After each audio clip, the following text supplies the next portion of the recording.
Cette émission vous est présentée par Harbour Volkswagen. Bienvenue dans votre émission Laval en 1001 cultures.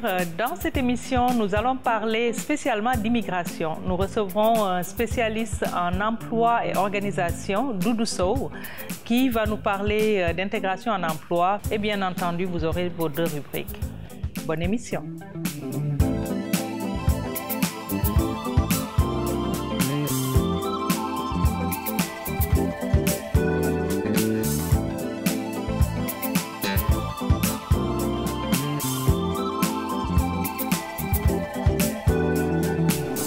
Je reçois sur ce plateau un compatriote doublement. Bonjour Doudou. Bonjour Khadi.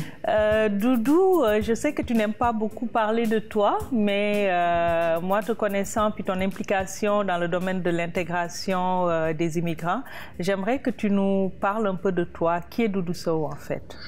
En fait, je suis un citoyen québécois, canadien d'origine sénégalaise. Je suis marié et père de 2 filles. Sur le plan professionnel, je suis consultant, formateur et conférencier en intégration professionnelle et gestion de la diversité. Je possède plus de 15 années d'expérience dans le domaine de l'emploi et de la mobilisation communautaire. J'ai réalisé différents mandats pour les institutions municipales, universitaires, des entreprises et des organismes communautaires. En qualité de sociologue, je réfléchis depuis plusieurs années sur la problématique de l'employabilité, l'analyse de la cohésion sociale et l'analyse de l'exclusion sociale à travers aussi l'insertion ou l'intégration professionnelle des personnes en difficulté. Je suis une personne, comme tu l'as mentionné tout à l'heure, socialement engagée. J'étais lauréat du mois de l'histoire des Noirs pour l'édition 2017. J'ai eu aussi à collaborer avec des organismes communautaires, des associations multiethniques pour une meilleure compréhension des réalités de l'immigration dans la société québécoise et canadienne. Puis enfin, depuis 2009, j'ai créé un blog qui permet en fait de sensibiliser les immigrants établis au Québec, la société d'accueil et les immigrants qui sont aussi à l'extérieur du Québec sur la problématique de l'insertion au marché du travail. Et j'ai pu publier plus de 250 articles sur la question liée à l'intégration. Et enfin, mon blog fait figure parmi les 10 blogs sur le thème de l'emploi, selon le site de l'œil du recruteur, qui est un site de spécialiste de la carrière. Oui, mais on dira d'abord que tu as un doctorat en sociologie. J'ai commencé un doctorat, mais je n'ai pas fini le doctorat en sociologie, parce que quand je suis arrivé au Québec, j'ai plus privilégié l'expérience professionnelle que véritablement les études en tant que telles. Et tu es spécialisé en travail et organisation. Effectivement. J'ai rencontré une fois un ami qui est à l'Orchestre national de Barbès, Luis Saldana, puis quand il n'aimait pas le mot intégration, il disait que c'est comme si les gens arrivaient ici désintégrés. Mais quand en tant que sociologue, toi, quand on parle d'intégration, c'est de quoi on parle réellement? C'est quoi le concept? Consiste en quoi? La problématique de l'intégration est abordée différemment selon le point de vue des différents acteurs. C'est une vision qui est différente selon de quel côté l'on se situe. En fait, c'est une forme de dualisme. Pour la société d'accueil, l'intégration des personnes immigrantes ou les personnes immigrantes devraient s'intégrer aux réalités de la société d'accueil en comprenant leur mentalité, leur spécificité, leur us et coutumes et en cessant de se ghettoiser. En d'autres termes, pour la société d'accueil, l'intégration constitue une maîtrise des valeurs, des us et coutumes, mais aussi également une intégration en français dans son domaine d'emploi. Pour la personne immigrante, l'intégration signifie un emploi rapide dans son domaine de compétences. Donc, l'immigrant lui dit que l'identité ou la question de l'identité n'est qu'un écran de fumée qui cache la réalité de l'intégration. En d'autres termes, à quoi bon essayer de s'identifier à la société d'accueil si on n'arrive pas à trouver un emploi à la hauteur de ses compétences? Bref, la société d'accueil parle de l'intégration ou de l'urgence en fait du respect des valeurs, de l'identité. L'immigrant, lui, parle de l'urgence de trouver un emploi dans son domaine de compétences. Le besoin économique. Mais justement, Khadi, ces deux concepts ne sont pas opposés, ce sont des analyses qui sont complémentaires. La différence se justifie juste au niveau du temps, de la dimension temporelle. Parce que l'ordre et l'enchevêtrement justifient en fait un peu le processus, le vécu socio-personnel de la personne, ses valeurs aussi, mais aussi le contexte. Parce que la personne qui trouve un emploi est plus réceptive au discours de la société également.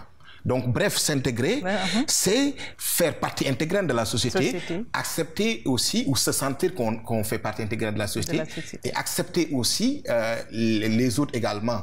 C'est aussi accepter que les Québécois ont des valeurs culturelles différentes des nôtres et les respecter. Voilà. Donc, vous avez écrit 2 livres sur l'intégration des immigrants, puis dans l'un de vos livres, d'ailleurs, porte comme titre « L'intégration, une responsabilité partagée ».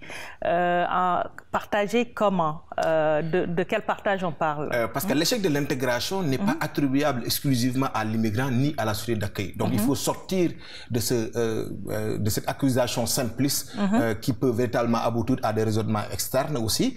Mais l'intégration professionnelle et l'identité québécoise sont des responsabilités partagées qui entraînent des droits et des devoirs. D'accord. Et il faut aussi dire également que l'immigration ne constitue pas aussi un fardeau pour le Québec et que les immigrants n'ont pas véritablement, en fait, ou systématiquement, doivent faire systématiquement la preuve de l'intégration. En d'autres termes, l'intégration est une responsabilité partagée entre plusieurs acteurs. Le gouvernement, l'immigrant, les autres professionnels, les employeurs, les syndicats, les institutions d'enseignement et les municipalités également. Pensez-vous que le gouvernement a fait assez en matière de politique d'immigration et d'intégration? Différents plans d'action ont été mis en place par le gouvernement. Le plus cité, c'est le plan d'action gouvernemental qui date de 2008 à 2013, la diversité d'une valeur ajoutée. Mais tous ces plans d'action n'ont pas empêché l'existence de barrières institutionnelles sur le terrain.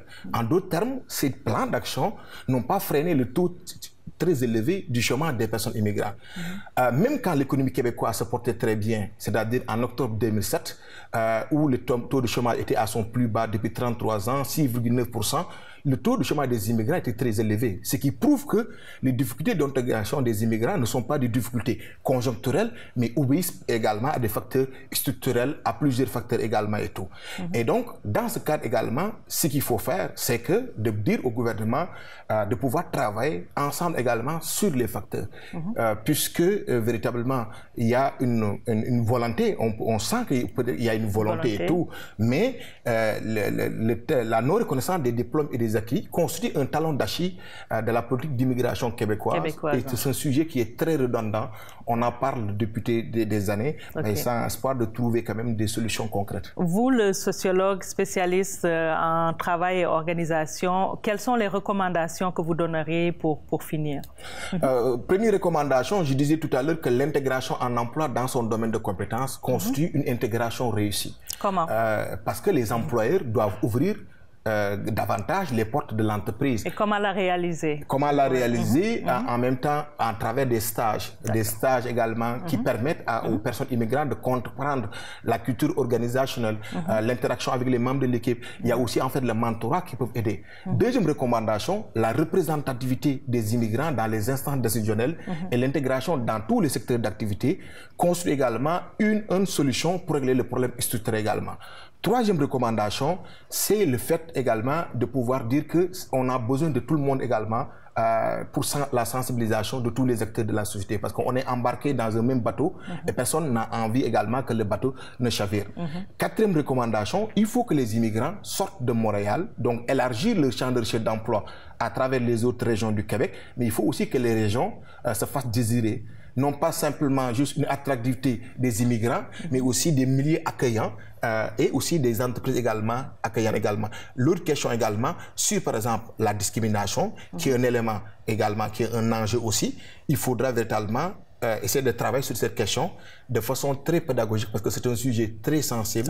Mais le reconnaître, c'est régler au moins une partie du problème et dire aussi c'est un problème qui concerne toute la société et il n'y a pas juste une discrimination entre un Québécois et des immigrants parce qu'il y a des discriminations intracommunautaires et c'est un phénomène mondial qui est complexe également dont il faudra régler aussi. Merci beaucoup Doudou Sow. Le plaisir est partagé et merci pour votre invitation également. Merci. Vous avez posé tous les bons gestes. Effectuez vos recherches en ligne, choisissez votre modèle, étudiez les caractéristiques et les options, vérifiez les prix et comparez les offres. En un mot, vous avez fait vos devoirs. Maintenant, il ne reste qu'une seule étape à franchir. Et quoique la technologie vous ait été bien utile jusqu'à ce point, il arrive un moment où l'humain fait toute la différence. Arbour Volkswagen à Laval.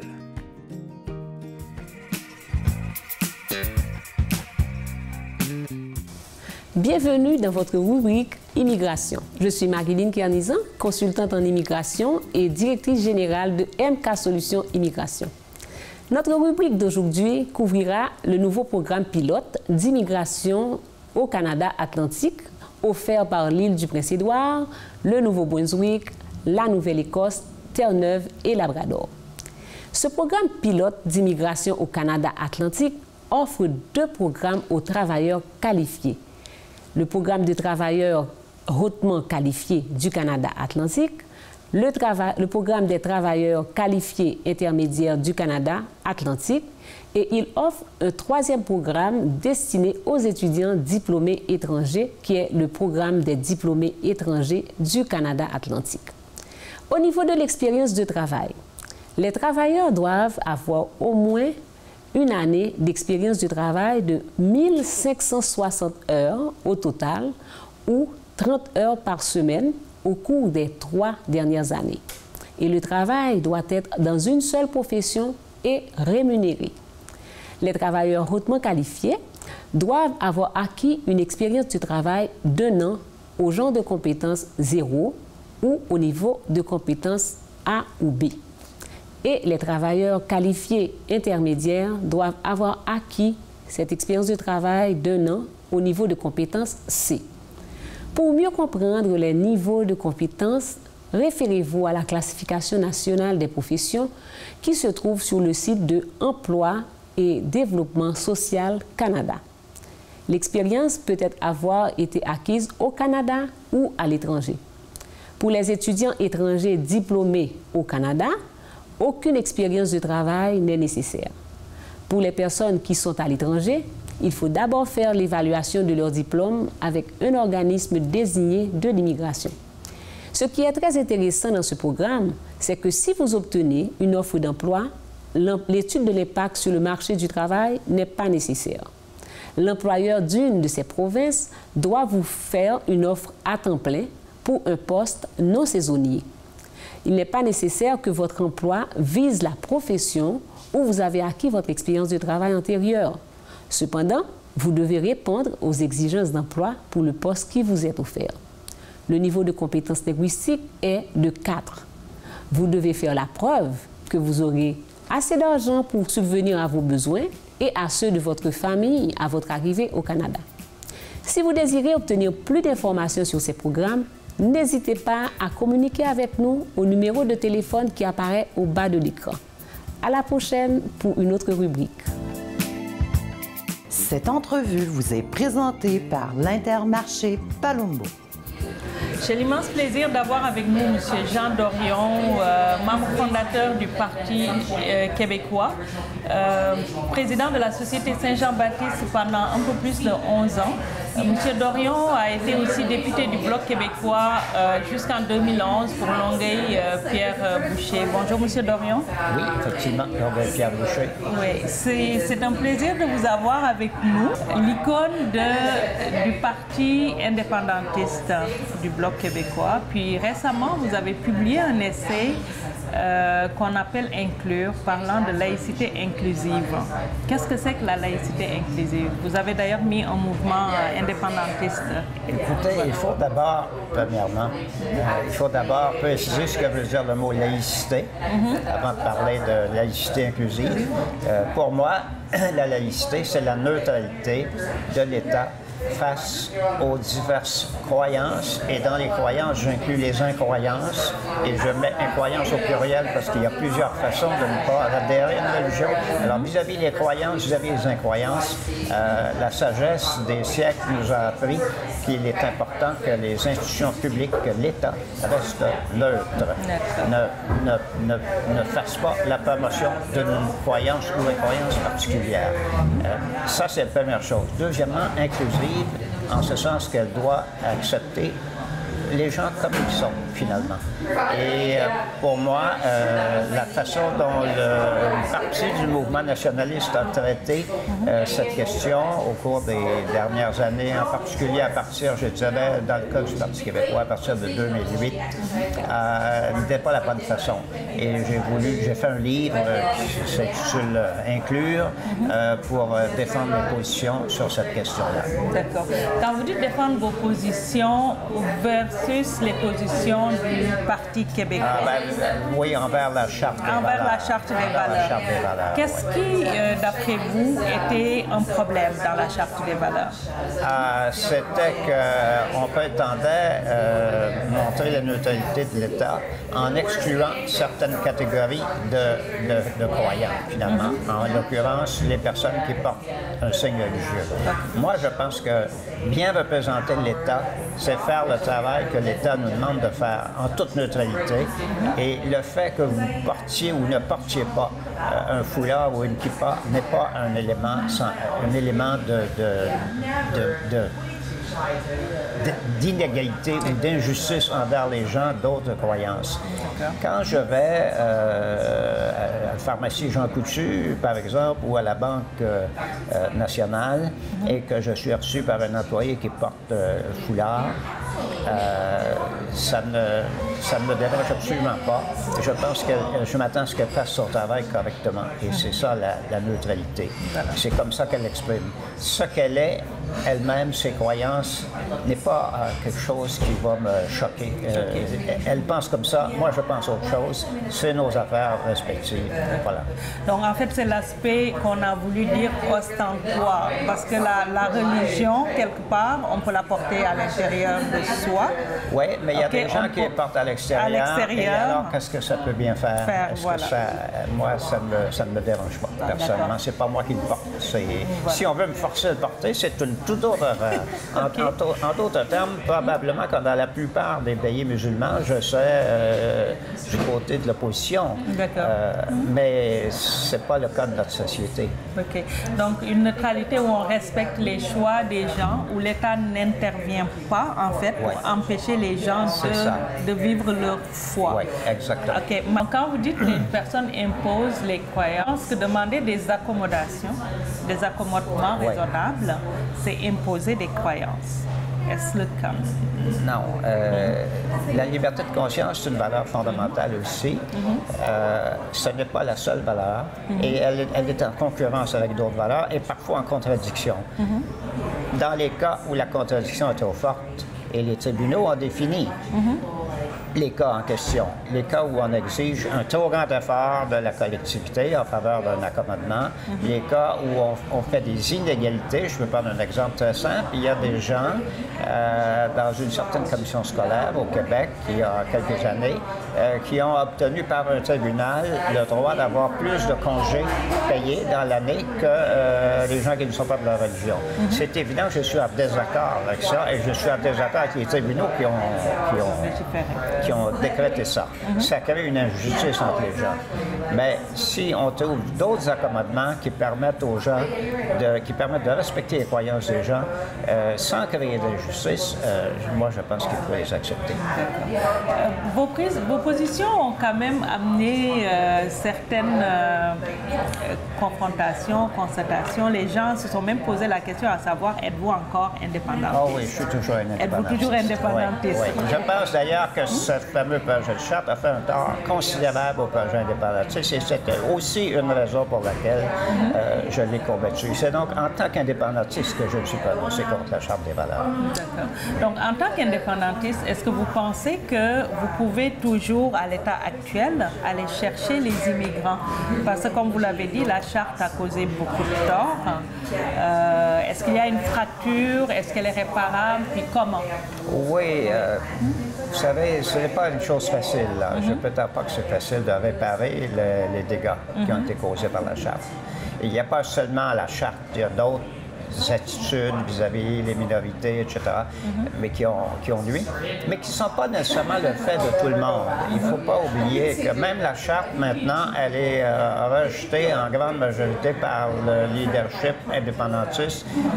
Certains en ont gardé une formule, je dirais, adoucie, mais je pense que telle qu'elle était, en tout cas, elle est rejetée actuellement par la plupart des dirigeants indépendantistes, telle qu'elle était, sûrement. Ça montre que les gens peuvent évoluer, ça montre que les gens peuvent comprendre qu'ils font des erreurs. Et il ne faut pas nécessairement non plus diaboliser les gens qui appuient la charte.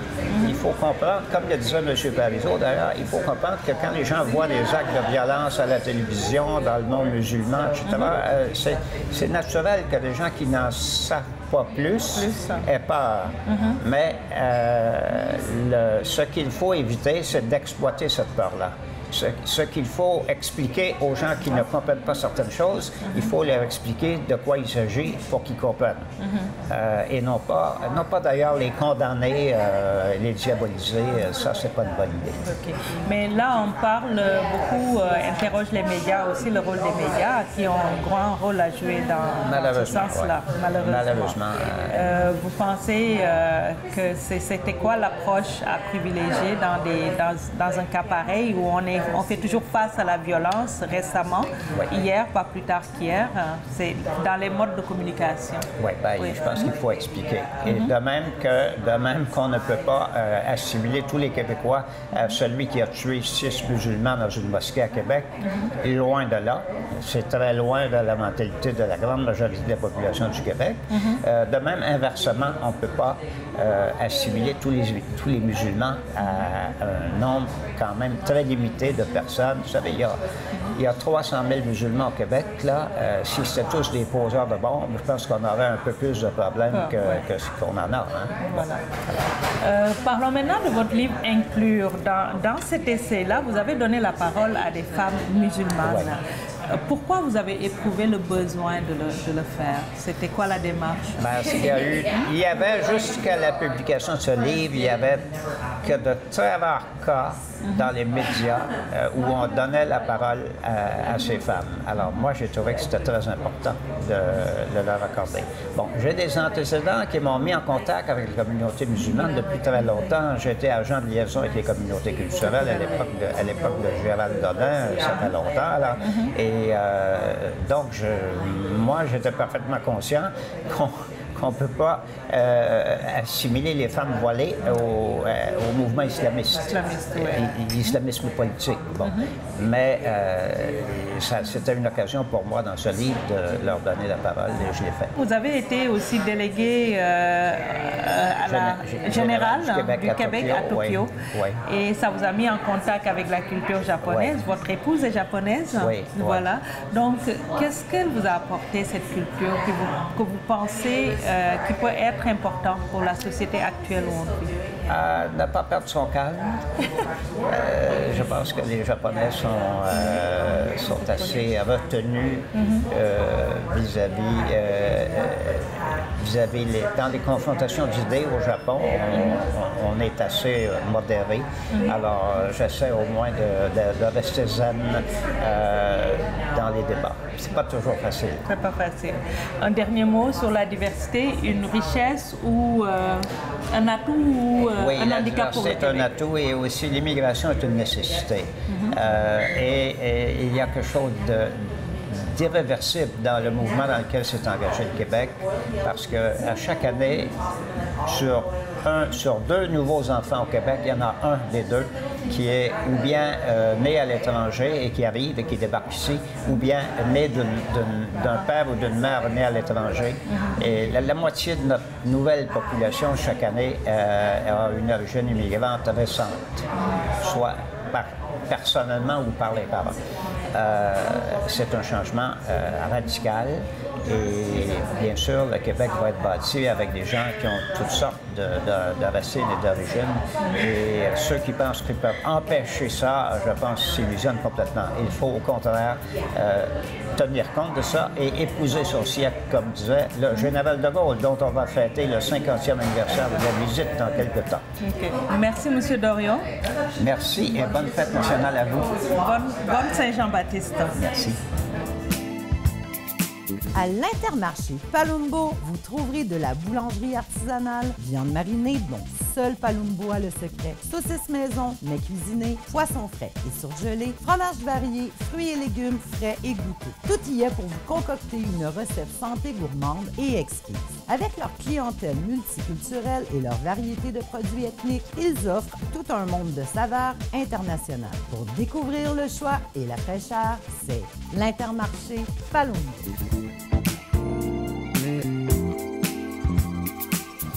Bienvenue dans votre rubrique en gestion de projet. Je suis Nersa Dorismont, gestionnaire de projet et auteur d'un ouvrage qu'on nomme Le contrôleur de projet, démystifier son rôle.